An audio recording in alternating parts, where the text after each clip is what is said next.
শেখ হাসিনার দেশে ফেরা ইস্যুতে পররাষ্ট্র প্রতিমন্ত্রী বলেছেন তার ফেরা না ফেরা নির্ভর করছে ভারত সরকারের উপর, তবে দেশে ফিরলে আত্মসমর্পণের সুযোগ নেই, আসলেই গ্রেফতার। যদিও ভারতের পররাষ্ট্রমন্ত্রী বলছেন শেখ হাসিনা নিজ ইচ্ছায় ভারতে আছেন, নিজ ইচ্ছায় ফিরে যাবেন। প্রশ্ন হচ্ছে তার এই ফিরে যাওয়া আসার অঙ্কটা কি এতই সহজ? বদিউর রহমান, আপনাকে দিয়ে শুরু করতে চাই। জুলাই নিয়ে একটু বিরোধী দলীয় নেতা বা জোট তারা বলছে জুলাইয়ের সাথে সরকার এক ধরনের প্রতারণা করছে, জুলাই সনদ বাস্তবায়ন না করে। অন্যদিকে সরকারের পক্ষ থেকে বলা হচ্ছে জুলাইয়ের আদর্শ তাদের অঙ্গীকার ধরে রেখে ওইভাবেই তারা কাজ করে, মানে একদম বিপরীত মেরুর কথা, দুইজনের কথা যদি আমরা ধরি। প্রশ্ন হচ্ছে যে এই যে জুলাই আগস্ট পালিত হলো এবং এর ফলে রাজনীতির যে চেঞ্জ হওয়ার কথা ছিল সেটা কি হলো? সরকার পক্ষ বিরোধী পক্ষ সবসময় যার যার নিজস্ব দৃষ্টিভঙ্গি থেকে কথা বলবে। যেমন সবাই গণভোটের কথা জোর দিয়ে বলে যে গণভোটে তো এগুলো পাশ হয়েছে, 4টার ভিতরে যত প্রশ্নই থাকুক। আচ্ছা, আর সেটার মূল্যায়নটা হয় যে গণভোটের জন্য বিরোধীরা যখন বলে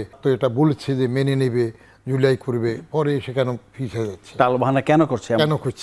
তারপরে তো কথা উঠেছে যেটা বাস্তবতা, যে ওই সময় ইউনূস সাহেব নির্বাচন না দিয়ে আরও পিছায় কিনা তেমন একটা আলোচনা তো সবার মধ্যে ছিল। বিশেষ করে যারা ক্ষমতার প্রত্যাশী তাদের সাথে লন্ডনের ললিপপের মধ্যে তো একটা আপোষরফা হয়েছে। সেই সময় যদি বাজাদ, বাংলাদেশ জাতীয়তাবাদী দল এগুলা নিয়ে বিরোধিতা করতো তাহলে ভোটটা তো পিছিয়ে যেত। অতএব রাজনীতিতে একটা কৌশল, সেই কৌশলের মধ্যে সেখানে অনেক সময় নীতি নিয়ে কাজ হয়। রাজনীতি নিজের সুবিধার জন্য অনেক সময় বাজ নিতে যায়। তো আমি আমার একটা লেখাতে বললাম যে রাজনীতির বশূন্য রয়ের নিচের যে বিন্দুটা আছে, ফোঁটাটা, ওইটা আমি মাঝে মাঝে নিয়ে নিই। তো ওটা আমি নিয়ে গেলে হয়ে যায় বাজনীতি। আচ্ছা, বাজনীতির বাজের নীতি কি? বাজ ফাঁকির নীতি হইল অনেক উপর থেকে শিকারকে লক্ষ্য করবে, শো মারবে, শো মেরে যদি শিকার ধরতে পারে তো ভালো, না পারলে অন্তত খড়কুটা হইলেও নিয়ে নেবে। এখন আমাদের বাংলাদেশের যে রাজনৈতিক ঐতিহ্য বা অপসংস্কৃতি তাতে এরকম চো মারবে, না পেলে খড়কুটা হইলেও নেবে। তো সেই ক্ষেত্রে ক্ষমতায় আসার জন্য রাজনীতিতে কে কোন কৌশল নিবে সেটা তার দলীয় দৃষ্টিভঙ্গি থেকে নেবে। এবং ব্যক্তি হিসাবে যারা একজন না দুজন না দল, তারাও তার ব্যক্তি হিসাবে কোথায় গেলে সিট পাবে সেইভাবে আপোষ করবে। যেমন জানাফা যারা আসছে জাতীয় নাগরিক পার্টি, এদেরকে নিয়ে আমরা প্রথম ব্যক্তিগতভাবে আমি যে একটা বড় প্রত্যাশাতে ছিলাম 28শে ফেব্রুয়ারি তাদের গঠনের সময়, যে তারা রাজনৈতিক তৃতীয় শক্তি হবে।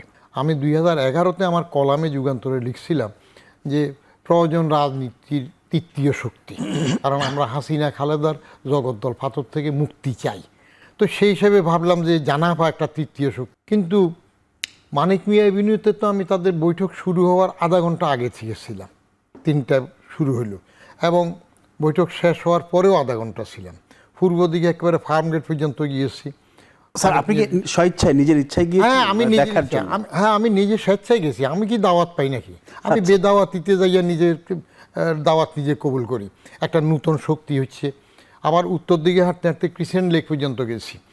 তো দেখে আমি যেটা দেখলাম, এইজ গ্রুপের মধ্যে 40+ অডিয়েন্সের মধ্যে 40+ এজ গ্রুপ 5% হবে কিনা সন্দেহ ছিল। আচ্ছা, হেঁটে হেঁটে দেখলাম। তাহলে সমস্ত হইল তরুণ। তো সেটা একটা তরুণের শক্তি, তারুণ্যের শক্তি হতে পারত। কিন্তু সেই দলটা হঠাৎ করে অর্থ, বিত্ত, যেসব সমালোচনা আসতেছে, ক্ষমতা, এটার জন্য এমন হয়ে গেল যে তারা শেষ পর্যন্ত জামাতের পকেটে ঢুকে। তাহলে রাজনীতিতে কৌশল কেন গেছে? তাদের একটা হিসাব আছে। ক্ষমতায় আসবে, মনে করেন যে বিরোধী হলো সিফুব যে নাহিদ সাহেব নাকে, তার বিপরীতে সরকার দলীয় সিফুব নুরুল ইসলাম মনি, কেমন মিলান তো। নুরুল ইসলাম মনির জন্ম 52-তে, নাহিদ সাহেব কবেকার, অথচ যাত্রাতে তিনি চিফ হুইপ হয়ে গেলেন। এইভাবে যারা এমপি হয়ে গেল। তো এটা আমি ব্যক্তিগতভাবে পছন্দ করি নাই। কারণ ইউনূস সাহেব যদি আকবরের বৈরমখা হয়ে তাদেরকে করেই থাকে, বাচ্চারা একটা করতেই পারে, এটা আমার পছন্দ হয় নাই। কারণ একটু শেষ করে নিই, 69-এ গণ অভ্যুত্থান হয়েছে। আচ্ছা, তখন তো গণ অভ্যুত্থানের নেতারা, ছাত্ররা ক্ষমতার জন্য এই রকম কলা কৌশল করে নাই, আবার শিক্ষায় ফিরে গেছে। 90-তে গণ অভ্যুত্থান হয়েছে এরশাদের বিরুদ্ধে, তখনও তো ক্ষমতায় যাওয়ার জন্য এই অবস্থাতে যায় নাই, লেখাপড়ায় চলে গেছে। কিন্তু এইখানে এবার ক্ষমতার জন্য পার্টি করে যেটা করেছে, প্রথমভাবে এই পার্টি করারই দরকার ছিল না। তারা লেখাপড়ায় গিয়ে পরে করতে পারত। তারপরও মন্দের ভালো, পার্টি করেছে ভালো, তারুণ্যের শক্তি হোক, কিন্তু সেটা নিজেদের মধ্যে নিজেদের আদর্শ অনুযায়ী ধরে রাখে নাই, সেটা ডিরেইল হয়ে এসছে। স্যার, এই যে আপনি 69 কথা বলেন, 90 কথা বলেন, ওই দুটো অভ্যুত্থান এরপরে যেটা হলো 24-এ, মানে ধরেন ওই সময় 69, 90 তো এরশাদ দেশেই ছিলেন, তো এইবার তো হলো যেটা যে একদম একটা সরকারের বড় একটা অংশ প্রধান সহ চলেই গেলেন দেশ ছেড়ে, সেইটা কোনো একটা কারণ যে এই যে ওনারা রাজনীতি করলেন, ক্ষমতা আসতে চাচ্ছেন, মানে নতুন রাজনীতি, নতুন বন্দোবস্ত, মধ্যম পন্থা, নিউ সেটেলমেন্টের কথা তারা বারবার বলছিলেন। যখন যারা যে সময়ের সাক্ষী থাকে, আচ্ছা, সময়ের সারথি হয়, তারা সেটা ভালোভাবে পর্যবেক্ষণ করে এবং নিজের ডোল নিজে বাজায়। আমি 71-এর সময় টকবগে তরুণ, 69-এর আন্দোলনে আমি টকবগে ইউনিভার্সিটির ছাত্র। আচ্ছা, তো আমরা তো 69-এ ডেইলি কীভাবে মুভমেন্ট করেছি, গিয়েছি, দেখছি। 71 দেখলাম 32 নম্বর রোডে একবার না গেলে তো তখন তো বাজাদের জন্ম হয় নাই, বাংলাদেশ জাতীয় দল তো হয়নি, তখন তো সেখানেই একটা কেন্দ্র ছিল। এরপরে ডাইমেনশন চেঞ্জ হয়ে গেল।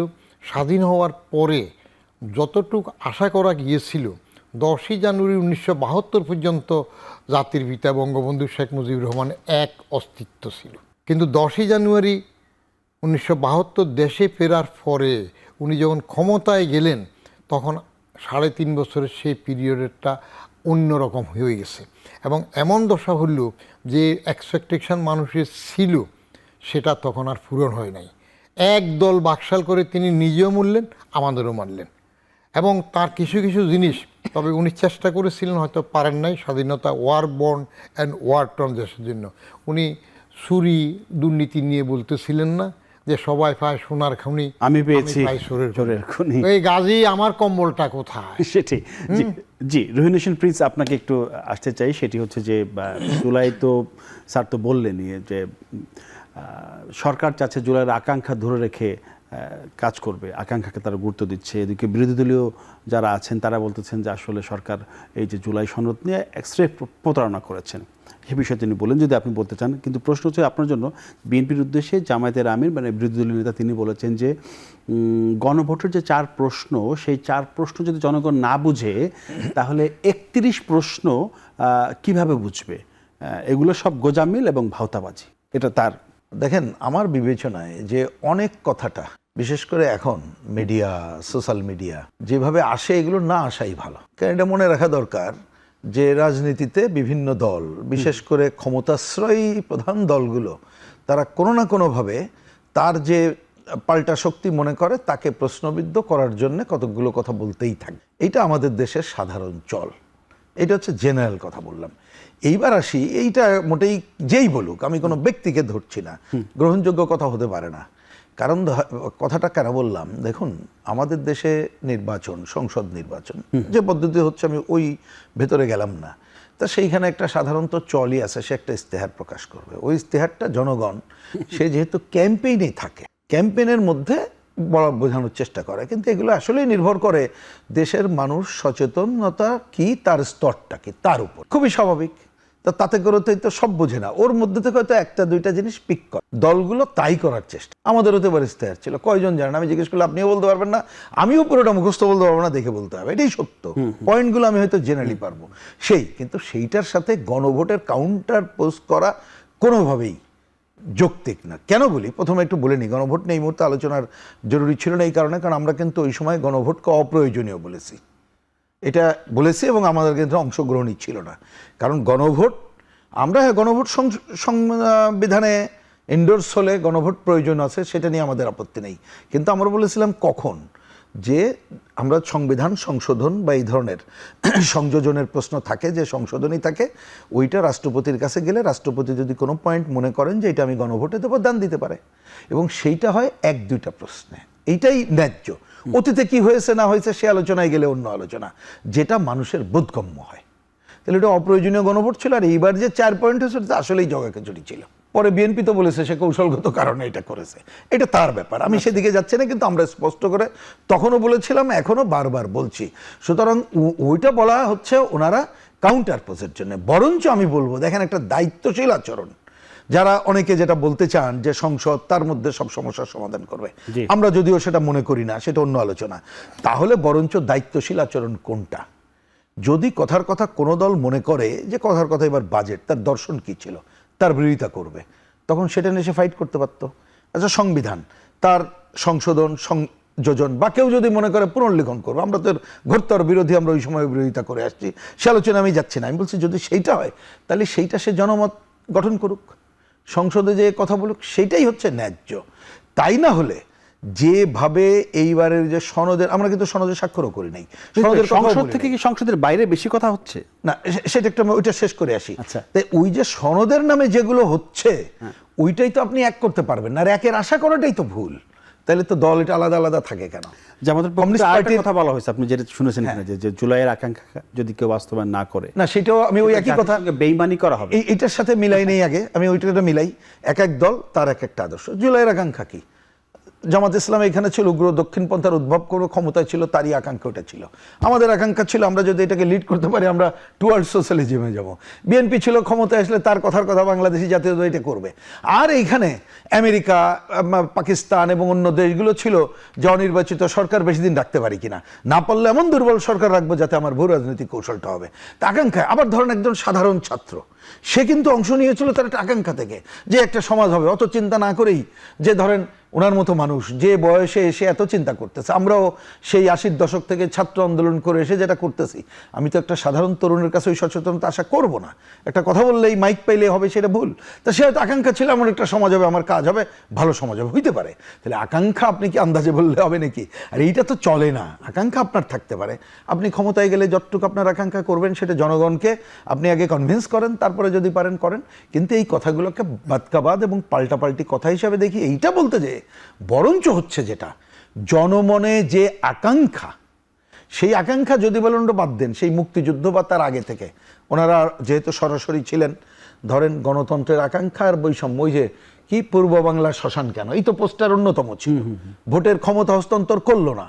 যদি আমি অন্য পয়েন্ট বাদ দিই, দুইটাকেও ধরি, তা মানুষের এই যে ন্যূনতম আকাঙ্ক্ষা, আমি মানুষ হিসাবে আমার সম্মান নিয়ে বাঁচতে চাই, খাওয়া পড়া সহ অন্য দিন দিন এটা বাড়তেছে, তাহলে সেই আকাঙ্ক্ষাটা তো সবার, কে কিভাবে বাস্তবায়ন করবে তার উপরে নির্ভর করবে, এবং বাস্তবায়ন আশা করলেও হবে না, এটা মনে রেখেন। কারণ আপনি টুয়ার্ডস কোন দিকে যেতে চান, ওইটা বাস্তবসম্মত কিনা, তার উপরে কিন্তু নির্ভর করবেই সবটা। সুতরাং এগুলোকে আমি মনে করি পাল্টাপাল্টি কথা, হ্যাঁ আমাদের চলতি কথা বলতে হয়, তাই বলতে হচ্ছে, কিন্তু সবচেয়ে আমরা ওই সময় ভালো করতে পারবো এক একটা ইস্যু ধরে যদি কংক্রিট করতে পারি যে ঠিক আছে আকাঙ্ক্ষা আপনি এই 3টা মনে করলেন, আমি 2টা মনে করলাম, উনি 5টা মনে করলো, তার মধ্যে কমন যেটা আছে ওইটা বাস্তবায়নের জন্য কি কি করা যায়, সেক্ষেত্রে কে কি ব্যত্যয় ঘটছে, তাহলে আপনি সুনির্দিষ্ট করতে পারবেন। এই ছাড়া তো আর না। ধরুন কথার কথা, বিএনপি কি বলছে, বলছে যে আমি আকাঙ্ক্ষা তো বাস্তবায়ন করব, যতটুকু আমি ওইখানে নোট অফ ডিসেন্ট সহ লিখছি ওটা বাস্তবায়ন করবো। আমি দেখলাম আজকে কোনো একজন বলল যে না, নোট অফ ডিসেন্ট বললে হবে না, আমরা যা স্বাক্ষর করেছি তাই করতে হবে। তো এটা তো কোনো কথা হইতে পারে না। আমি তো যারা স্বাক্ষর করে নাই, ওই যে আমরা তো করিনি, সেটা করবোই না বলে দিছি, কারণ এটা অপ্রয়োজনীয়, সনদের সাথে আমরা নাই, সেটা অন্য আলোচনা। ওই যে এনসিপি, তারা আফটার ইলেকশন করলো, সেখানে আবার 2 কলম লিখে দিল। তো তাহলে কোনটা কি? এগুলো বলে তো কোনো, এগুলো হচ্ছে বাতকাবাদ কথা, এগুলো একটা সময় দেখবেন মূল্যহীন হয়ে যাবে। একেবারে আমি এই কথাটাই বলতে চাইছিলাম না, বলেই ফেললাম, এটা মূল্যহীন হয়ে যাবে। বরঞ্চ হয়ে তো অলরেডি গেছে, এটাই বলা উচিত, আরো হয়ে যাবে। বরঞ্চ আমাদের উচিত কি জানেন, যদি দায়িত্বশীল মানুষ হই, যে যেখানে থাকি, টকশোতে আসি, রাজপথে থাকি আর সংসদে থাকি, জনগণের সাথে কোনটা করা দরকার সরকার না করলে চোখে আঙ্গুল দিয়ে দেখিয়ে ওই প্রচেষ্টা গ্রহণ করে আগায় যাওয়াটাই দরকার বলে আমি মনে করি। বৈদুর রহমান স্যার, আপনি একটু বলেন, মানে প্রিন্স ভাই তো বললেনই যে মূল্যহীন হয়ে যাবে, বলেই ফেলছেন, এই বিষয়ে আপনি কিছু বলবেন কিনা? আসলে কি মূল্যহীন হয়ে যাবে? আপনার শুনেন, সময়ে অনেক কিছু বদলায়। আমি ছোট্ট উদাহরণ দিই। সময়ের প্রেক্ষিতে নির্ভর করে আপেক্ষিক হয়ে যায়। বঙ্গবন্ধু কার হাতে হত্যা হইলেন? সেনাদের হাতে। কিন্তু উনি কি ঢাকাতে কবর ফেলেন? পান নাই। ওনার টুঙ্গি ভাড়া নিয়ে যাওয়া হইল, তাও এক মৌলভীবোধ জোর করাতে জানাজাটা হইল, নাহলে তো জানাজাই হতো না। 570 সাবান দিয়ে গোসল করানো হইল, রেড ক্রসের কাপড় দিয়ে, তার রিলিফের কাপড় দিয়ে তাকে দাফন করা হয়েছে। হইল। তাহলে চিন্তা করেন বঙ্গবন্ধুর কি দশাটা ঘুরল। তার কারণ কি? কারণ ওই সেনারা তাকে হত্যার পরে আওয়ামী লীগ ক্ষমতায় ছিল না। যদি আওয়ামী লীগ ক্ষমতায় থাকতো তাহলে ঠিক জিয়াউর রহমানকে ওই একই সেনারাই হত্যা করেছে, বিপদগামী বলেন যাই বলেন, কিন্তু যেহেতু বিএনপি ক্ষমতায় ছিল তাহলে ওনার জানাজা কী পরিমাণ হইল, ওনার কবরটা কোথায় হইল আপনি চিন্তা করতে পারেন। যে স্পিকার, আমি তো সেই সময় ক্যাবিনেটে ছিলাম, প্রেসিডেন্ট জিয়ার সাথে তো আমার ক্যাবিনেট মিটিং সূত্রে ছোট বাচ্চা হিসেবে আমি সব কাজ করতাম, দেখতাম। তো সেই সময় কবর ঠিক করা হইলো কীভাবে, সময়ের কথাটা বললাম। কবর ঠিক হইল যে ঠিক স্পিকার চেয়ার থেকে স্ট্রেইট প্রেসিডেন্ট জিয়ার মাথা থাকবে, উনি ওখানে শুয়ে পুরো স্পিকারকে দেখতে পাবেন। এটা সময়ের বেনিফিট। কেমন? আবার দেখেন সময়ের বেনিফিট, বঙ্গবন্ধু অ্যারেস্ট হয়ে চলে গেলেন, পাকিস্তানে নিয়ে গেল, এয়ারপোর্টের সে ছবিও আছে। কেমন? কিন্তু প্রেসিডেন্ট জিয়া প্রথমে নিজে, পরে বলল যে on behalf of our great leader Bangabandhu Sheikh Mujibur Rahman. তো এখন প্রচার করার সময়ে বদলায় যায়, এখন ওই অন বিহাফ অফ বঙ্গবন্ধু সেটা আর বলে না, যার যেটা সুবিধার সেভাবে সময় যেটা ঘটে আর কি। আবার সময়ের কারণে হাদি এখন বীর হচ্ছে, তার ঢাকা ইউনিভার্সিটিতে কবরের নজরুলের পাশে কবর হচ্ছে। হ্যাঁ, আর কিছু যদি তারা চাইতো এই সময়ের মধ্যে যে না, জিয়ার কবর চন্দ্রিমা উদ্যান, এখন জিয়া উদ্যান হয়েছে, অতএব হাদির কবর আমরা সরওয়ার্দী উদ্যানে দেব, ঠেকানো যেত না হয়তো। সময়ের কি হয়? আবার যদি চাইতো তিন নেতার মাজারের সাথে, যে শেরে বাংলা নাজিমুদ্দিন ফজলুলের সাথে এখানে দিত, সেটা হইতো। সময়ের কারণে জমির উদ্দিন সরকার আবার সংসদ ভবনের কবর পায়। এইগুলো আমাদের সংস্কৃতিতে নিউট্রাল কিছু হয় না। যখন যিনি ক্ষমতায় থাকেন তখন তিনি তারটুকু 16 আনা জায়গায় 32 আনা নেন, আদায় করেন, আর যখন কোনো রকম একটু বাটা পড়ে তখন আপনি কিছুই পাবেন না। স্যার, মতিয়া চৌধুরী উনি কিন্তু মারা গেলেন, উনি কিন্তু যে মুক্তিযোদ্ধা হিসেবে যে সম্মান পাওয়া দরকার সেটা কিন্তু পান নাই। তোফায়েল আহমদ কি পেয়েছেন? সেটাই বললাম, আপনি তো অনেকগুলো এক্সাম্পল দিলেন গভর্নমেন্টের সময়। আবার সময় পেলেন। এই মতিয়া চৌধুরী কি বলছিল? মতিয়া চৌধুরী যখন, আমরা তখন ঢাকা ইউনিভার্সিটির ছাত্র না, যে শেখ মুজিবের চামড়া তুলে নেব আমরা, শেখ মুজিবের চামড়া দিয়ে ডুগডুগি বানাবো। তো রাজনীতি হইল এমন একটা নীতি যেটার মধ্যে নীতি থাকে না। সেই মতিয়া চৌধুরী পরে আওয়ামী লীগের কি হইল, বড় নেতা হয়ে গেল। কেমন? সেখানে ডেপুটি লিডারের মতো পর্যায়ে চলে গেল। এগুলো সময় বদলায়। ওই যে বললাম না, বঙ্গবন্ধু 570 সাবান, রেড ক্রসের কাপড়, আর এখানে ওখানে হয়, এখন সেটাই হবে। বলেছিলেন জিয়াউর রহমান হত্যাকাণ্ডের বিষয়ে একটা খবর দেই, সেটি হচ্ছে যে জিয়াউর রহমান হত্যাকাণ্ডের অন্যতম আসামি অবসরপ্রাপ্ত মেজর মুজাফফর, উনি অ্যারেস্ট হয়েছেন, গ্রেফতার হয়েছেন।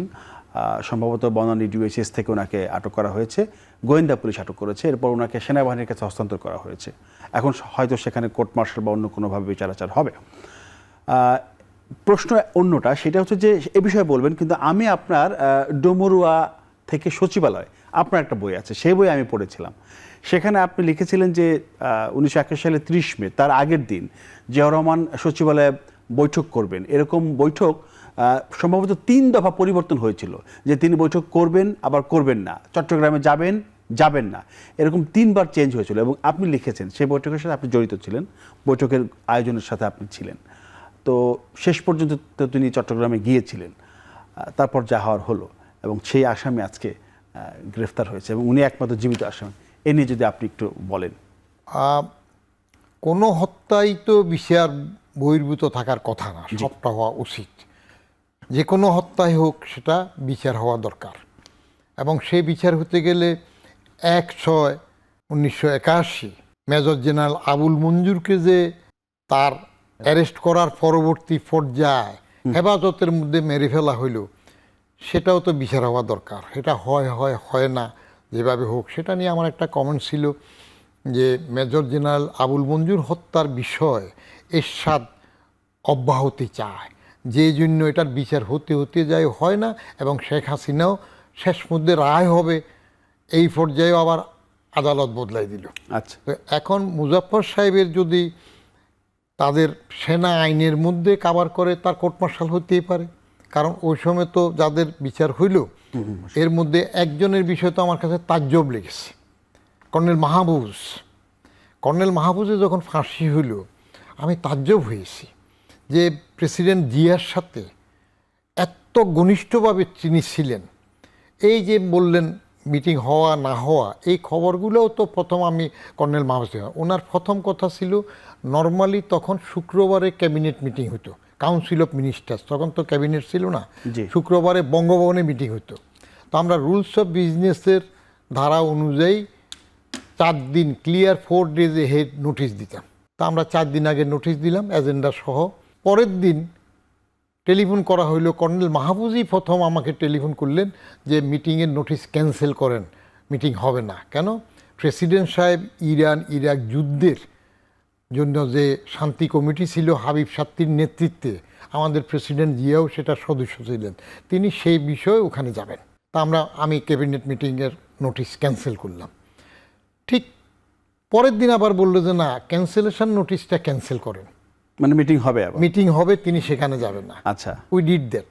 আর এই জাতীয় ইমার্জেন্সি খবর আসলে আমরা প্রথম টেলিফোনে বলি, পরের দিন ওটাকে নোটিশ দিয়ে আবার কাভার করে দিই। জি। তো তাহলে প্রথম মিটিং হবে নোটিশ দিলাম, তারপরে হবে না ক্যান্সেল করলাম, এরপরে হবে নাটা ক্যান্সেল করলাম, মিটিং আবার হবে। এটা মিটিং হবে বলার পরে ঠিক বুধবার, শুক্রবার তো মিটিং হবে, বুধবারের শেষবেলা আবার টেলিফোন করলেন যে না, আবার ক্যান্সেল করেন, মিটিং হবে না, কারণ প্রেসিডেন্ট সাহেব চিটং যাবেন, ওইখানে বিএনপির কি একটা অন্তর্দলীয় কোন্দলও আছে, সেগুলো নিয়ে মিটিং করবেন, উনি গেলেন। তাহলে মিটিং হবে, নোটিশ দিলাম, মিটিং হবে না ক্যান্সেল করলাম, আবার মিটিং হবে, ক্যান্সেলেশন নোটিশ ক্যান্সেল করলাম, আবার মিটিং হবে, ওটা নোটিশ করলাম, তারপরে তো আবার ক্যান্সেল হইলো। তো এটা নিয়ে আমি যেটা আমার বইতে কমেন্টটা করছিলাম সেটা হইল, এই যে মৃত্যু যার যেখানে থাকে সেটা যে একটা অবধারিত ঘটে, তখন আমার এই ঘটনার পরে, প্রেসিডেন্ট জিয়ার মৃত্যুর পরে আমার এটা বিশ্বাস আরও একটু বেশি হয়ে গেল। এটা হইল সেই ঘটনা। তো ওই সময় যদি এই যে কর্নেল মাহফুজের কথা যেটা বললাম, একসাথে তো কাজ করেছি সব সময়। প্রেসিডেন্ট জিয়া তো আমার মূল্যায়নে, তার বঙ্গবন্ধু হত্যা, কু ফাল্টা কু, ইনডেমনিটি, ওদের তাহের হত্যা, এই জাতীয় যেগুলো নিয়ে তাকে বিভিন্ন সমালোচনা বা বিতর্ক আছে, সেগুলো বাদ দিলে as administrator he is still topping the list. বাংলাদেশের প্রশাসনে উনি এখনও আমার বিবেচনা 1 নম্বরে আছেন। আমি অনেকগুলো ক্রাইটেরিয়া মিলে দেখেছি আর কি, তিনি এখনও 1 নম্বরে আছেন। অতএব তার প্রশাসনের সাইডটা একরকম, ক্ষমতায় আসা, ক্ষমতা ওই বলয়টা সেটা আরেকটা ব্যাপার। বিচার তার হত্যা, কিন্তু মজার জিনিস কি, আমরা ওই যে আগের বলছিলাম রিলেটিভ, 2003 বিএনপি সরকার বেগম জিয়ার আমলে মিনিমাইজ করতে চেষ্টা করলেন, সেই জন্য 2003 বঙ্গবন্ধু এবং প্রেসিডেন্ট জিয়া দুইজনকে স্বাধীনতা পুরস্কার দেওয়া হলো, এবং এই দুইজনের সম্মানার্থে আর কাউকে দেয়া হইল না। খালেদা জিয়া দিলেন, খালেদা জিয়া, হ্যাঁ, 2003-এ আর কাউকে সেই বছর স্বাধীনতা পুরস্কার দেওয়া হইল না। সেখানে মিনিমাইজ করা মানে দূরত্বটা কমানোর মতো একটা প্রচেষ্টা ছিল। ওনাদের সাইটেশন লেখার দায়িত্ব আমার উপর ছিল, কিন্তু হলো উল্টোটা হয়েছে, এখন তো দূরত্ব অনেক বেশি। এখনটা পরে, সেই সময় ঘটনাগুলো বলছি, এই জন্য আমি তো ওগুলোর সাথে জড়িত ছিলাম। প্রেসিডেন্ট জিয়া তো কোনো দিন নিজের মুখে বঙ্গবন্ধু সম্বন্ধে কোনো কিছু কটুবাক্যা বলেন নাই, খালেদা জিয়াও বলেন নাই, বরং প্রেসিডেন্ট জিয়াকে এক মুক্তিযোদ্ধা জিজ্ঞেস করছিলেন, ওই মুক্তিযোদ্ধার 2টা কোরবান দেয়, একটা বঙ্গবন্ধুর নামে, একটা প্রেসিডেন্ট জিয়ার নামে। তো ওই মুক্তিযোদ্ধা প্রেসিডেন্ট জিয়াকে পার্সোনালি জিজ্ঞেস করছিলেন যে আপনি বঙ্গবন্ধুকে কিভাবে মূল্যায়ন করবেন। তখন জিয়ার উত্তর ছিল, ওই মুক্তিযোদ্ধা যেটা আমাকে বললেন, পবিত্র স্থানে আমার রুমমেট ছিল তখন, সেখানে বলল যে বঙ্গবন্ধু এত মহান নেতা, তাকে মূল্যায়ন করবে ইতিহাস, আমার পক্ষে তাকে মূল্যায়ন করা সম্ভব না। তাইলে হি ওয়াজ জেনারাস, বঙ্গবন্ধু সম্বন্ধে একটা ভালো করলেন। ঠিক 2003-এ যখন স্বাধীনতা পুরস্কার দেওয়া হইলো, ওইটা সাইটেশন লেখার দায়িত্ব ছিল আমার উপর, দুইজনের সাইটেশন লেখা। ডক্টর শাহাদাত আমাকে দায়িত্ব দিলেন, বললেন যে কাকপক্ষীয় যেন না জানে, চুপচাপ করে নিজে এটা লিখবেন। তো লেখার পর আমাকে বললেন যে 4 জন, তাদের কোর নেতা 4 জনকে দেখাইতে হবে। একজন মান্নান ভূঁইয়া, তখন পার্টির জেনারেল সেক্রেটারি, আবার মন্ত্রী স্থানীয় সরকার, আরেকজন ব্যারিস্টার নাজমুল হুদা, আরেকজন খন্দকার মোশাররফ হোসেন, উনি শুধু জীবিত আছেন, আরেকজন তরিকুল ইসলাম। এই 4 জনকে দেখাইতে হবে ওকে আছে কিনা। তো আমি নিয়ে প্রথম বলছে মান্নান ভূঁইয়ার কাছে যেতে। আমি যখন মান্নান ভূঁইয়ার কাছে নিয়ে গেলাম, মান্নান ভূঁইয়া ওই ভিতরে লেখার মধ্যে একটা লাইন লেখা আছে, জনগণ তাকে বঙ্গবন্ধু খেতাবে ভূষিত করেন। এই লাইনটা মান্নান ভূঁইয়া লাল কালি দিয়ে কেটে দিলেন। তো আমি এসে মান্নান ভূঁইয়া আবার ডক্টর শাহাদাত ক্যাবিনেট এরা তো বন্ধু, ছাত্র ইউনিয়ন করতো একসাথে। বললাম যে আপনার বন্ধু তো এটা কেটে দিয়েছে, তো তাহলে আর কি করা যায়, বাকি তিনজনকে দেখাই নিয়ে আসেন। আচ্ছা, তো বাকি তিনজন যেহেতু পার্টির জেনারেল সেক্রেটারি মান্নান ভূঁইয়া কেটে দিয়েছেন, ওরা আর কোনো আওয়াজ করে না, বলে যে উনি কেটে দিয়েছেন, আমাদের আর কোনো বক্তব্য নেই। তা আমি এসে পরে ক্যাবিনেট সেক্রেটারি বললাম যে স্যার, এটা তো একটা ইতিহাসের অংশ, তো এটা রাখা তো বিএনপির জন্য পার্টি হিসেবে ভালো হবে। তো আপনি ম্যাডামের সাথে তো আমরা 12ই মার্চ 2003 এটা ফাইনাল করলাম, ম্যাডামের সাথে ফাইনাল বৈঠক 12ই মার্চ 2003। তো ডক্টর শাহাদাত যেহেতু চুক্তির জন্য আগ্রহী ছিলেন, তিনি মান্নান ভূঁইয়া গং এদের অপ্রিয় হতে চাইলেন না, বলে যে আমি এটা উঠাতে চাই না, আপনি ওখানে ম্যাডামের সামনে তুলবেন, এটা আমি সমর্থন করব। চিন্তা করেন, মানে জ্ঞান পাপী হইলে যেগুলো হয় আর কি, নিজের কর্ণে উঠে নেয়। তো আমি সেখানে উঠেলাম 12ই মার্চ ম্যাডাম জিয়ার সাথে বৈঠকে। বললাম যে ম্যাডাম, আমার একটু সাবমিশন আছে। বললাম যে এই জিনিসটা, তখনও আবার ওই 4জন কোর মেম্বার 4জন ছিলেন, মান্নান ভূঁইয়া ওখানে উপস্থিত? হ্যাঁ, রাখা হয়েছে তো, এটা সবাই মিলে। মান্নান ভূঁইয়া ছিলেন, তরিকুল ইসলাম ছিলেন, ডক্টর খন্দকার মোশাররফ ছিলেন, বেনাহুদা ছিলেন, ব্যারিস্টার নাজমুল হুদা। আমি এটা উঠানোর সাথে সাথে মান্নান ভূঁইয়া আমার সাংঘাতিকভাবে ধমক দিল, কেটে দিয়েছি, আবার এটা এখানে উঠাইতেছেন কেন? বললাম যে স্যার, ফাইনাল তো হবে ম্যাডামের মাধ্যমে, তো ওনার মতামতটা দরকার, কারণ এটা বিএনপির জন্য ভালো হবে, ইতিহাসের অংশ। তো ম্যাডাম এভাবে যেভাবে ওনার স্টাইলে বসে বসে এই কয়েক সেকেন্ড এভাবে থেকে বলে যে না, ঠিক আছে, আমরা মানি বা না মানি, আপনারা মানেন বা না মানেন, জনগণ যে খেতাব দিয়েছে সেটা থাকবে। তো এটার সাইটেশন ছাপানো ক্যাবিনেটের বই তো আমার কাছে আছে। এটা এক টিভিতে বলার পরে আমার এক জুনিয়র কলিগ সচিব হিসেবে রিটায়ার করছে, এটা প্রটেস্ট করছে। তো পরবর্তী অনুষ্ঠানে আমি এটা ছাপানো দেখাই দিলাম, এটা ওখানে প্রিন্টেড আছে। সে সময় টেকনিকটা করা হয়েছিল, একজন তো বড়, বঙ্গবন্ধু অনেক বড় না, লম্বা না, তারপরে জাতির পিতা তো তখন, এবং কত লম্বা ইতিহাস। আরেক দিকে জিয়াউর রহমান তার পক্ষে স্বাধীনতা ঘোষণা করছে। তো বড়জনকে চেপে সাইটেশনে একটু ছোট করে নামাই আনতে হবে, ছোটজনকে আর একটু উঠাই নিতে হবে, দুজনকে যেন ইকুয়াল বলা যায়, সেই চেষ্টাটা করা হয়েছিল। আমিও একটা চেষ্টা করেছিলাম, আমি একটা বড় চেষ্টা করছিলাম। চতুর্দশ সংশোধনী যখন হয়, রিসেন্টলি মারা গেছে জমিরুদ্দিন শিরকার সাহেব, তখন স্পিকার, সেই সময় কনস্টিটিউশনের মধ্যে ছবি প্রদর্শনী পর্যন্ত ইনক্লুড করেছে, যেটা এবার প্রধানমন্ত্রী বললে যে তার ছবি টবি কোথাও দেওয়া হবে না। তখন প্রধানমন্ত্রী রাষ্ট্রপতির ছবি কোথায় কীভাবে থাকবে সেটা কনস্টিটিউশনে ইনক্লুড করা হয়েছে।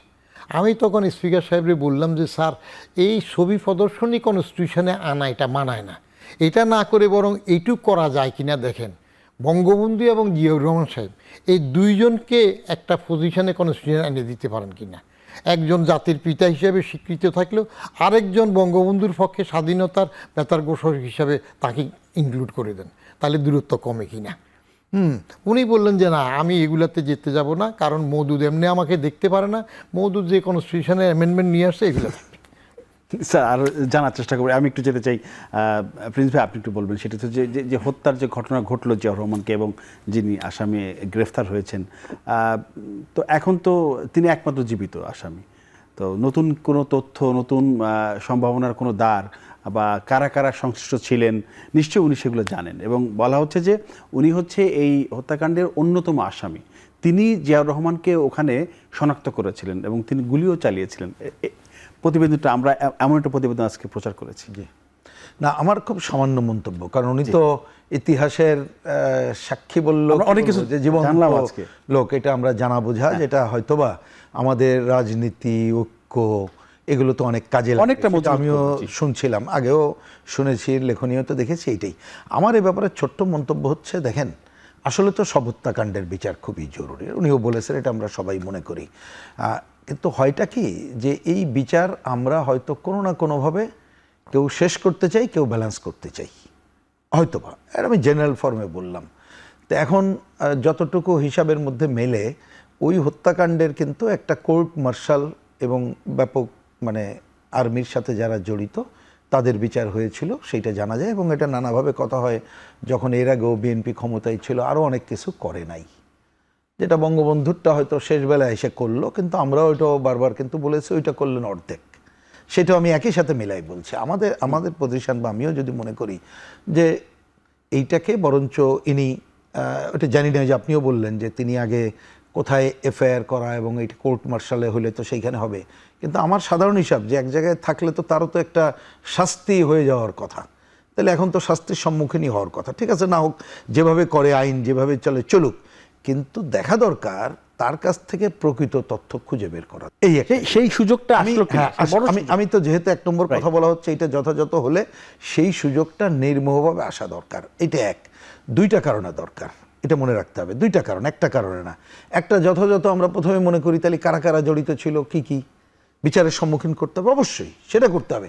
কিন্তু আরেকটা দরকার যে যেহেতু এই ধরনের ঘটনার একটা রাজনৈতিক পটভূমি থাকে, এটা মনে রাখতে হবে। আমি বঙ্গবন্ধু হত্যাকাণ্ডও বললাম সবটার, সেইখানে কোন রাজনৈতিক ঘটনাবলী ছিল।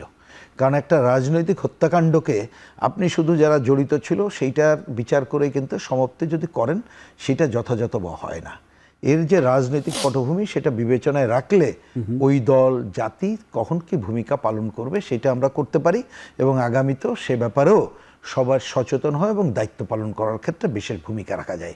তা আমি সেই প্রত্যাশা করব যে এইবারে যেহেতু বিএনপি ক্ষমতায় আছে, কারণ একটা খেয়াল করেন আমাদের বদি ভাই, কিন্তু বদিউর রহমান ভাই খুব জরুরি যে কথাটা বলেছে, এটা আমরা যদি বুঝে থাকি, সময়ের কথাটা উনি বলেছেন। সময়ের ওই এক্সাম্পলটা দারুণ ছিল। এটাই সময় কি হয়ে যায় বাস্তব। এইটা আমরা যে কেউ আবেগে বলতে পারি, এটা মূল্যহীন। আমাকে যদি বলেন আবেগের, তার মানে আমি আবেগকে মূল্যহীন বলছি না, আমি যে কথাটার কথা বলছি। সুতরাং এখন সময়, অতীতে এটা হতো না। সুতরাং এখন এইটা সুযোগ বিএনপির সামনে আছে, এবং আমরা নীতিগতভাবে মনে করি যে কোনো হত্যাকাণ্ড সেইটা খুব জরুরিভাবেই তার সাথে যারা জড়িত ছিল এবং এর পেছনের, আমরা ওই যে একটা সচল শব্দ বলি নেপথ্যের নায়ক, সেটা নেপথ্যের নায়ক বলতে ব্যক্তি গোষ্ঠীর সাথে রাজনৈতিক ঘটনা বলেও মনে করি, সেইটা বিবেচনা করে আসা দরকার বলে কিন্তু আমাদের কাছে মনে হয়। না হলে আপনি কখনো পারবেন না। এই যে ধরেন কথার কথায় যে কথায় কথা বলে, আমাদের আপনাদের মনে আছে যে 2001 সালের জানুয়ারিতে যে হত্যাকাণ্ড হলো, পল্টন বোমা হত্যাকাণ্ড, দেখবেন ওর তো যথাযথভাবে বিচার হলো না। এটাকে একটা কমিশন, জাতীয় কমিশন করে ডিটেইলস সেখান থেকে নিয়ে আসা যায় নাকি? আবার এই ফৌজদারি, আমার ওনার ওই কথাটাকে আবার বলতে হচ্ছে, এটা অ্যাকচুয়ালি সময়ের উপরে নির্ভর করে। তো যে যখন ক্ষমতায় থাকবে তাদের সদিচ্ছা আছে কিনা। সুতরাং আমি কি বললাম সেইটা তো আর আগে হয় না, এরকম ভুরি ভুরি আমরা প্রমাণ দিতে পারি। আমি সেদিকে আর নাইবা গেলাম, আপনি ওটা কি বলবেন? এই যে কথায় কথা বললে, যে কথায় কথায় রাজু ভাস্কর্য যান না, আমি কথা নিজে একটু আবেগী হয়ে যাই। আমি তখন ছাত্রলীগের জেনারেল সেক্রেটারি, রাজু আমার কমিটির মেম্বার এবং ইয়াংগেস্ট মেম্বার, ব্রিলিয়েন্ট ছেলে। তো এই হত্যার তো আমি বাদী ছিলাম, কিন্তু আমি তো এটা কিছু করতে পারি নাই, কারণ তার বাবা বাইরে ছিলেন, আসলেন, উনি পোস্টমর্টেম করতে দেন নাই। তখন এইটাকে আউট অ্যান্ড আউট করে দিল যে না, এই মামলা আর হবে না। কি করবেন? এখন কথার কথা, যদি কখনো আমরা ক্ষমতায় যেতে পারি, তখন দেখবেন ওইটা আমি করতে প্রচেষ্টা নেব, না হলে তার আগে হবে না। যে সময়ের কথা উনি বললেন, আমি ওই আলোচনা কোনোটাকে কাউন্টার পোজ করছি না। আমি এটাই বলতে চাই, যদি এখন আছেন যে সরকার, তারা যদি এটা মনে করেন যে জিয়াউর রহমানের এই হত্যাকাণ্ডের বিচারের যথাযথ যে ঘটনাবলী ছিল আরও খুঁজে বের করবেন, এই যে একজন আসামিকে যেহেতু পাওয়া গেছে এবং শোনা যাচ্ছে উনি সরাসরি জড়িত ছিলেন, সেইটা বের করুক। এবং ওনাদের যদি সেই সদিচ্ছা থাকে, উনি যে কথাগুলো এটা বলছেন যে রিকনসিলিয়েশনের কথা, আমি যদি বুঝে থাকি, তার আগেই মানে ওইটাকেই ত্বরান্বিত করবে। যদি আমরা সমস্ত হত্যাকাণ্ডের সেই বিচারের জন্য সেটা কমিশন করে করব না করব, এটা একটু পরামর্শ করে করুক, কিন্তু নির্মোহভাবে ওই পথে আমরা যাব কিনা সেটা যদি করতে পারি সবচেয়ে ভালো, সেই প্রত্যাশাই আমারও থাকবে আর কি। বদিউর রহমান, এই যে শেখ হাসিনার দেশে ফেরা ইস্যুতে বেশ কয়েকদিন ধরে, যখন তিনি এই ঘোষণা দিয়েছেন যে তিনি ডিসেম্বরে দেশে ফিরতে চান, তারপর থেকে একদম সামাজিক যোগাযোগ মাধ্যম, গণমাধ্যম ব্যাপক প্রচারণা হচ্ছে। আপনাকে একটি প্রশ্ন করতে চাই এই বিষয়ে, সেটি হচ্ছে যে পররাষ্ট্র প্রতিমন্ত্রী শামা আবদ আজকে বলেছেন যে মানে শেখ হাসিনার দেশে ফেরা না ফেরা নির্ভর করতেছে ভারত সরকারের উপরে, তবে তিনি যদি দেশে ফেরেন আত্মসমর্পণের সুযোগ নেই, ফিরলেই গ্রেফতার। এইটা একটা বিষয়। আর ভারতের পররাষ্ট্রমন্ত্রী জানিয়েছেন, এর আগেই জানিয়েছেন যে শেখ হাসিনা নিজের ইচ্ছায় ভারতে এসেছেন, আবার নিজের ইচ্ছায় ফিরে যাবেন। যদি আপনি এই বিষয়ে কোনো মন্তব্য করেন। যে এর আগে ওই যে এখন যে আটক হলেন মোজাফফর সাহেব, তার বিষয়ে ইনি যে কথা বললেন তার থেকে প্রকৃত তথ্য বাহির করা, ইনি একটা মারাত্মক শব্দ ব্যবহার করছেন, নির্মোহ। তো নির্মোহভাবে দলভিত্তিক, দলকানা, দলমনা হয়ে যদি তার থেকে কথা আদায় করার কোনো প্রচেষ্টা হয়, তাহলে সেটা নির্মোহ হবে না। আসলে ইতিহাস বের করতে গেলে হোয়াট ইজ হোয়াট সেটা যদি বের করা যায় তাহলে হয়তো কিছু তথ্য নূতন করে পাওয়া যেতে পারে। আচ্ছা, এটা হইল প্রেসিডেন্ট জিয়ার হত্যার বিষয়। কিন্তু এটা দল মনা করে নিজেদের সুবিধার জন্য ক্ষমতাসীন দল সুযোগ নেবে কিনা, নির্মূল হবে কিনা, সেটার উপর নির্ভর করবে রাজনৈতিক সদিচ্ছা। শেখ হাসিনার আসার বিষয়ে শ্যামা ওবায়দ যেটা বলছেন, এটা আমি আগে এক টেলিভিশনে, উনি বলার আগেই তো আমি টেলিভিশনে লাইভে বলেছি যে উনি আজকে এটা বলেছেন। উনি আজকে বলছেন, আমি এর আগে অনুষ্ঠানে বলেছি, আমাকে একই প্রশ্ন করা হয়েছিল যে আপনার কি মন্তব্য। নাহলে মন্তব্য হলো শেখ হাসিনা যদি আসতে চান দেশে তাহলে আই ডু ওয়েলকাম। অবশ্যই উনি আসবেন, নিজের দেশ আসবেন না কেন, আমি ওয়েলকাম করব। তিনি যদি রবার্ট ব্রুস হতে চান, স্কটল্যান্ডের রাজা রবার্ট ব্রুস হতে চান, সেটাও আমি সানন্দে গ্রহণ করব। কিন্তু একটা ঐকিক নিয়ম যদি হিসাব করতে যাই তাহলে একটু খটমটে মনে হয়। 3.5 বছর ক্ষমতা থাকার পরে আওয়ামী লীগ আবার ফেরত আসছে, 21 বছর লাগছে। তো এখন যদি ওই ঐকিক নিয়ম এখানে আবার কাজে লাগতে যায় তাহলে তো সম্ভাবনার দ্বার উন্মোচিত হয় না। উনি আসুক, উনি আসলে আমি আরেক কারণে খুশি হব। তার কারণ আমার সবচেয়ে বড় একটা দুঃখজনক বা আশাজনক যেভাবে ব্যাখ্যা করেন সেটা হইল, আমি বাংলাদেশের সরকার প্রধান, রাষ্ট্রপ্রধান, মোটামুটি প্রত্যেকের সাথে আমার পার্সোনালি দেখা হয়েছে একভাবে না একভাবে, এবং ক্ষমতা আসার আগে ইউনুস সাহেবের সাথে পাশাপাশিও বসেছিল। কিন্তু একমাত্র, এটা আমি লিখছিও, একমাত্র শেখ হাসিনার সাথে আমার সামনাসামনি দেখা হইল না, তার বাবার সাথে হইল। কারণ আমার জীবনে 2টা সুযোগ আসছিল শেখ হাসিনার সাথে দেখা হওয়ার। একটা হইল 2003 বঙ্গবন্ধু এবং প্রেসিডেন্ট জিয়াকে স্বাধীনতা পুরস্কার দেওয়ার দাওয়াত পাঠানোর দায়িত্ব ছিল আমার উপর। একটা শেখ হাসিনাকে দাওয়াত দেওয়া, আর একটা হলো বেগম খালেদা জিয়াকে দাওয়াত দেওয়া। আচ্ছা, আমি ক্যাবিনেট জয়েন্ট সেক্রেটারি। তো সমস্ত ফোর্স যারা পাড়া থাকে বলে দেওয়া হইলো, ডক্টর সাদাত টেলিফোন করে দিলেন, আমি দাওয়াত নিয়ে সুধা সদনে গিয়েছিলাম। কিন্তু শেখ হাসিনা এই পুরস্কার গ্রহণও করবেন না, বাপের পক্ষে যাবেনও না, দাওয়াতপত্র নেবেনও না, সেজন্য দাওয়াতপত্র নেবেন না, সেজন্য আমাকে ঢুকতেও দেন নাই। আমি মিস করলাম, দেখা হইল না, একবার দেখা হইল না। স্যার ঢুকতে তো দিতে পারতেন, এক কাপ চা তো খাওয়াইতে পারতেন। আরে ক্যাবিনেটের একটা ফুচকা জয়েন্ট সেক্রেটারি ওই দাওয়াত নিয়ে যাবে, হয়তো উপযুক্ত মনে করে নাই, দে নাই, আচ্ছা, দেখা হয় নাই। তারপরে আরেকবার সুযোগ আসলো আমার নীলফামারীতে, মঙ্গার ডিউটিতে নীলফামারী জেলা আমার চার্জে ছিল, জি, বেগম খালেদা জিয়া তখন প্রধানমন্ত্রী। তো আমি ভিআইপি রুমে আছি, শেখ হাসিনা যখন যাচ্ছেন অটোমেটিক আমি অন্য রুমে চলে গেলাম, শেখ হাসিনা সেই রুমে উঠলেন। আমি ভাবলাম যে এই এক সুযোগ দেখাতে হবে। বিরোধী দলের নেতা হিসেবে শেখ হাসিনা গেলেন মঙ্গার দেখতে। কিন্তু আমাকে আমাদের ব্যুরোক্রেট যারা আছে না, এগুলা তো রাজনীতিবিদরাও পৌঁছায় অনেক সময়। এগুলা এক একটা ব্যুরোক্রেট যদি দেশপ্রেম বিবর্জিত হয়, ন্যায়নিষ্ঠতা বিবর্জিত হয়, তাহলে হাজারো ইবলিসের চাইতে সেরা শয়তান হয়। তখন আমাদের সংস্থাপন মন্ত্রণালয়ের ভারপ্রাপ্ত সচিব ছিলেন সফররাজ সাহেব, যেটা পরে পুলিশ কমিশনার ছিল। উনি আমাকে টেলিফোন করে বললেন যে শেখ হাসিনা বিরোধী নেতা হিসেবে মঙ্গার কারণে যাচ্ছে নীলফামারী, উনি সার্কিট হাউসে থাকবে, আপনি তো সেখানে আছেন আগের থেকে মঙ্গার ডিউটিতে, তো খবরদার শেখ হাসিনার সাথে দেখা করবেন না, ডাকলেও যাবেন না। তো এটা নিয়ে আমার কমেন্ট ছিল যে সরকারের একজন এডিশনাল সেক্রেটারি আমি কি এত বলদ যে সরকারের বিরুদ্ধে শেখ হাসিনা নালিশ করবো? তা আমি আরেকবারও দেখা করতে পারলাম। এখন যদি শেখ হাসিনা আসে তাহলে যদি দেখার সুযোগ হয়। আর যেটা বললেন শ্যামাবাদ বলল ভারতের ইচ্ছা বা ভারত নিয়ে ওরা যেটা বললো, ইয়েস, ভারত যদি কৃতজ্ঞ থাকে, শেখ হাসিনা নিজে বলছে যে যা দিয়েছি মনে রাখবে, তাহলে ভারত সেই কৃতজ্ঞতা বসে শেখ হাসিনাকে কোনো রকমের বিপজ্জনক অবস্থায় ফেলবে বলে তো আমার মনে হয় না। তা যদি হতো তাহলে শেখ হাসিনা তো নিজে ইরানের সাহার মতো প্লেন চালায় যায় না, আমি এখনও বলি। তারা যারা পাঠাইলো ওখানে তো কথাবার্তা হয়েছে, তাহলে তখনই তো ভারত না করতো। জি, রোহিণ হোসেন প্রিন্স, আপনি একটু বলবেন। সেটা হচ্ছে শেখ হাসিনা তো ডিসেম্বরে ফিরের কথা বললেন, why not September, October, November? আর তার ফিরে আসার অঙ্কটা কি খুব জটিল না সহজ আসলে? না, আমার মনে হয় যে আমরা বরঞ্চ আলোচনা করে জটিল করে ফেলতেছি অনেক কিছু। শুরুতে আমি এইটা বললাম, এইখানেও তাই। আপনি যদি একটা খুব ন্যাচারাল কোর্স দেখেন, যে আওয়ামী লীগ একটা রাজনৈতিক দল, কিন্তু এইবারের অভ্যুত্থানের ঠায়ে তারা তাদের প্রধান তিনিও চলে গেলেন যেভাবে, ওইটা নিয়ে আমি আর আলোচনায় যাচ্ছি না, কারণ গেলেনও কি তাকে তো পাঠানোই হইল, এবং এটা কে না জানে, সেই রহস্য তো এখনও সুনির্দিষ্ট করে আমরা সবাই ভালো জানতে পারিনি, নানাভাবে কথা হচ্ছে। তা সেই জায়গায় তো এখন এই দল তো তার মতো ঘুরে দাঁড়ানোর চেষ্টা করবে, এটা হচ্ছে স্বাভাবিক। তা সেই ঘুরে দাঁড়ানোর চেষ্টা করতে গেলে ওই দলের ওনাকে কেন্দ্র করেই তো করতে হবে, তা সেটা তারা করবে। এখন সে সেপ্টেম্বর না অক্টোবর না ডিসেম্বর না এবছর না পরে আসবে, এইটা ওই সময় বলতে হবে, বলা যাবে। তার আগে এটা যত কথা বলেন এটা হবে না, এটা রাজনৈতিক সমীকরণের উপরই নির্ভর করবে। তবে এটা মনে রাখা দরকার, আমরা তো অতীতের অভিজ্ঞতাগুলো দেখেছি, এখন কেউ মনে করতে পারে যে এটা পাল্টে গেছে, তা না। এই ধরনের ঘটনায় যদি দেশে আসার মতো কোনো পরিস্থিতি তিনি বিবেচনা করেন, তখন কিন্তু এটা নানা ধরনের দেখবেন যে আলাপ আলোচনা, কূটনীতি ওই ঘটতেছে, মানে প্রধানমন্ত্রী তার উপরে নির্ভর করবে। তথ্য সম্প্রচার বিষয়ক উপদেষ্টা ডাক্তার জাহিদুর রহমান তিনি ব্রিফিং করলেন তো গত 2 দিন আগে। তিনি বলেছেন তার আসার ব্যাপারে তারা সহযোগিতা করবেন এবং তার ন্যায় বিচার নিশ্চিত করবেন, ঠিক আছে, এবং তিনি চাইলে বিশ্বমানের আইনজীবী নিয়ে আসতে পারেন সাথে করে। এখন ওটা তো হচ্ছে ধরেন কথা, এরকম এক একজন বলছে, এখন তো কংক্রিট ফর্ম তো হইতে হবে।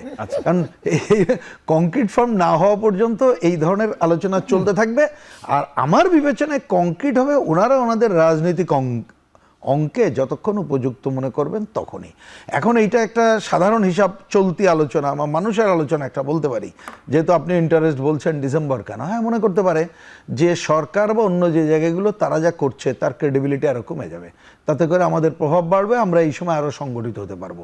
এখন সেটা ডিসেম্বর আমি তো বলে দিলাম, রাজনৈতিক অঙ্গে সেটা আগে হবে না পরে হবে সেটা বিবেচনা করতে হবে। যার জন্য আমার ব্যক্তিগত বিবেচনা হচ্ছে যে ওই আলোচনার থেকে আমাদের জোর দেওয়া দরকার, সেটা হচ্ছে যে আমাদের এখন ন্যূনতম গণতন্ত্রের পথে হাঁটার যে কাজটা আমরা করছি, আমাদের নির্বাচন নিয়ে নানা কথা থাকলেও এটা একটা গ্রহণযোগ্য যে নির্বাচনের যে সরকার হয়েছে তারা জনস্বার্থে ভূমিকাটা রাখতে পারছে কিনা। দেশি বিদেশি নানা ধরনের ষড়যন্ত্র, আমাদেরকে ভূরাজনৈতিক কারণে আধিপত্য বিস্তারের নানা ধরনের ঘটনাগুলো ঘটানোর চেষ্টা হবে, সেই জায়গায় তারা বরঞ্চ অ্যাটেনশন দিয়ে জনস্বার্থে ভূমিকাটা যথাযথ রাখতে পারছে কিনা সেইটা হচ্ছে আগে জোর দিয়ে দেখা দরকার। না হলে আমরা ওই আলাপ আলোচনার মধ্যে অনেক ঘটনাগুলো ঘটে যাবে, আমি কিন্তু তা নজর খালি 30 সেকেন্ডে এটা বলেই শেষ করি। দেখেন, মার্কিন বাণিজ্য চুক্তি এত বড়, আমরা মনে করি দেশের স্বার্থ বিরোধী, এটা নিয়ে কোনো আলোচনা নেই, কোনো হয় না, সংসদে হয়। এটা নিয়ে আরেকদিন আলোচনা আমরা করতে পারবো।